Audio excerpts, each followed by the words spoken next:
नीचे नीचे नीचे और डाल दो, नीचे डाल दो ताकि करीब तो आ जाए तुम्हारे। अरे यहाँ मत रखो यार, यहाँ नहीं आएंगे। हाथ में खिला दो, चलो आओ आओ आओ। अगर तुम नीचे डालोगे ना, नीचे करीब आ जाएंगे तुम्हारे। एक दफ़ा उनका कॉन्फिडेंस को डेवलप करो। नीचे ज़मीन पे डालो।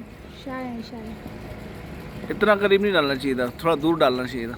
नहीं बाबा, मैं हाथ लगाने इसलिए तो ये जाल उठा रहा है। देखो ये भैंस का है, ये भैंस है।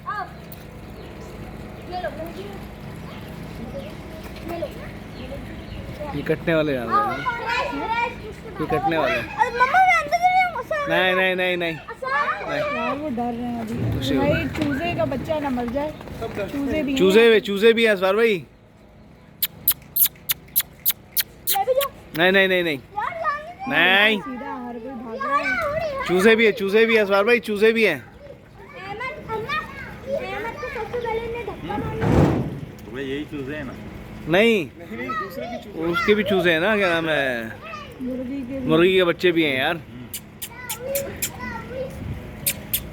आओ आओ आओ आओ आओ आओ आओ आओ आओ आओ आओ। आलू बैठ जाए ना, फिर देर में जाएंगे। करो, उससे आएगा। आओ आओ आओ आओ।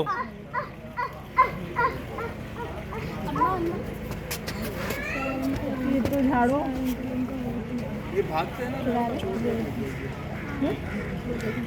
आओ आओ आओ। मैं तो अंदर जाऊं।